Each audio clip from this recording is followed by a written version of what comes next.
photos où je envoyais des photos des mannequins que je rencontre un peu partout dans le monde. J'étais tellement fier, je pouvais faire partie de Victoria's Secret, de ce nom, en savant de ce monde qui est connu avec tous les chefs d'État, qui connaît avec toutes les personnalités. Pour moi, c'était une fierté, la vérité.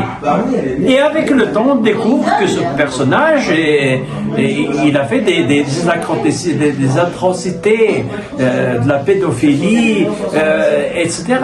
Heureusement, j'ai jamais présenté de ma vie un mannequin mineur qui a été, ou qui ne sont pas mineurs, qui ont été abusés. Alors j'ai rien à me reprocher. Maintenant la presse, j'étais harcelé par France 2. C'est un homme au cœur du dossier Epstein. Présenté dans ce document de la justice américaine comme un recruteur présumé, Daniel Syad. Selon nos informations, il a présenté plusieurs femmes à Jeffrey Epstein, dont au moins 4 Françaises. Cet homme, nous tentons de le contacter depuis plus d'1 an, sans succès. Nous l'avons recherché à travers le monde, New York, Stockholm, Madrid. C'est finalement à Paris, il y a quelques jours, que nous l'avons localisé. Daniel Syad ? Oui, madame. Ça fait 2 ans qu'on vous cherche. Non. Calmez-vous. Quelques heures après cette rencontre musclée, l'homme nous a contactés par téléphone. C'est Daniel Syad. Enquête sur un homme qui se présente comme un chasseur de mannequins. Clémence Billot a rencontré Daniel Syad il y a 13 ans et elle s'en souvient parfaitement. À l'époque, elle a une vingtaine d'années, elle est mannequin et elle l'aurait croisé dans son agence. Alors moi, je le rencontre, je vais à mon agence et ce jour-là, il y a Daniel Syad qui est là avec une mannequin qu'il représente dans l'agence. Et il me dit, si je peux devenir ton agent de mannequin pour te placer aux États-Unis, ça tombe bien, j'ai un ami qui possède des parts dans des agences de mannequins. Donc moi j'accepte. Il m'emmène sur l'Apple Store des Champs-Élysées. Et il me présente un homme qui s'avère être Jeffrey Epstein. Et Jeffrey Epstein parle avec Daniel Syad en anglais. Et moi j'écoute parce que je me doute qu'ils vont parler de moi. Et il lui dit Daniel, you know exactly what you're doing. She's so beautiful. She's gonna drive me crazy. On n'est plus dans une remarque d'ordre professionnel. Non, là, ça fait plus professionnel.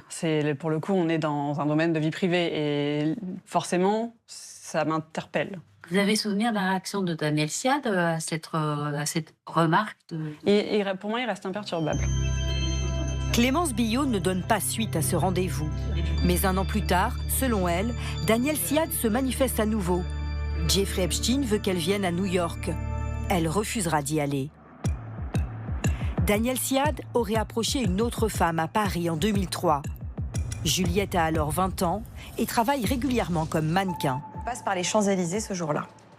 Et là, je croise la route d'un homme qui me stoppe et qui me dit « Mademoiselle, vous êtes mannequin ?» Je m'arrête, je dis « Ben oui ».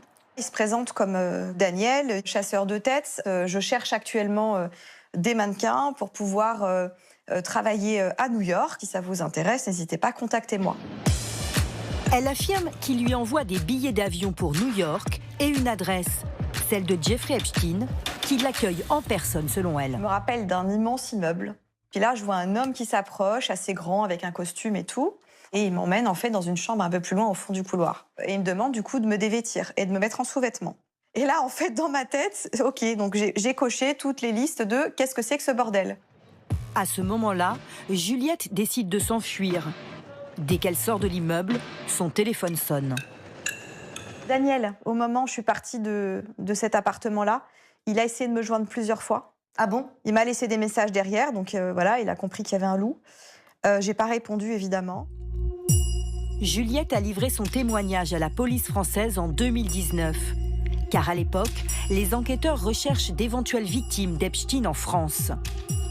Ils recueillent également le témoignage d'une femme recrutée par Daniel Syad. Il l'aurait conduite dans l'appartement parisien du millionnaire américain. Un palace de 800 mètres carrés avenue Foch.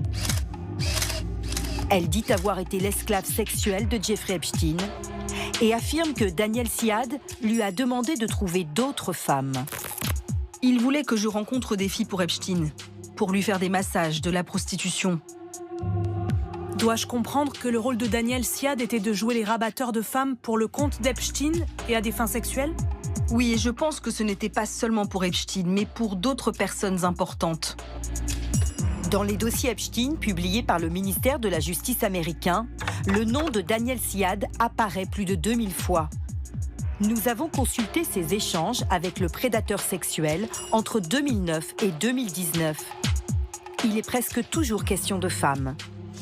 Comme dans cette conversation de 2017, où Daniel Siad envoie ses photos à Jeffrey Epstein. Jolie fille française à Marrakech, 22 ans. Une autre conversation interroge. Un homme dont l'identité est masquée s'adresse à Jeffrey Epstein. Dans un message cru, il parle d'un certain Daniel. Lundi, avec Daniel, on va essayer de te trouver une nouvelle chatte. Daniel Siad a-t-il participé au réseau de trafic sexuel mis en place par Jeffrey Epstein? Il n'a en tout cas jamais été mis en cause par la justice française, ni même entendu par les policiers. Quand nous l'avons enfin retrouvé à Paris la semaine dernière, sa réponse a d'abord été très agressive. Oui, madame. Ça fait 2 ans qu'on cherche. Je suis journaliste, j'ai contacté. Son entourage nous bouscule et casse notre matériel. Monsieur Siad, j'ai des questions. Lui se retranche dans les toilettes. Nous sommes finalement jetés dehors. Quelques heures plus tard, Daniel Siad nous appelle pour, selon lui, rétablir la vérité. Il n'a toujours été qu'un chasseur de mannequins. J'ai l'œil, je vois vraiment la personne qui est photogénique et à partir de là, je les approche. Et j'ai jamais eu un problème avec une fille qui a été chez lui, qui me dit Daniel, il m'a violée, ou etc. En plus, souvent, j'étais là, le moment qu'il parle avec elle, etc. J'ai jamais été dans une soirée avec eux, j'ai jamais été dans etc. Mais il a utilisé ma confiance. C'est un gentleman, il sait parler. C'est un diplomate. J'étais pas dans la situation où je pouvais savoir que ce monsieur est dangereux. A-t-il cherché des prostituées pour Jeffrey Epstein, comme l'affirme une femme? Elle dit que vous deviez chercher des prostituées pour Jeffrey Epstein. C'est son témoignage. Madame, sincèrement, et je vous dis en plus, je suis pas là pour protéger ce pédocriminel. C'est un diable. Mais vous pouvez pas le découvrir à travers la presse en 2026, monsieur Siad. On le savait depuis un moment.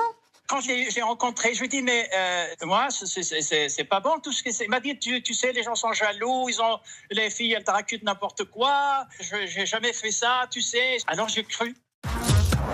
Pendant ce coup de fil, Daniel Siad nous a promis une interview face caméra. Malheureusement, cet homme au cœur du dossier Epstein a annulé. Officiellement, il est grippé.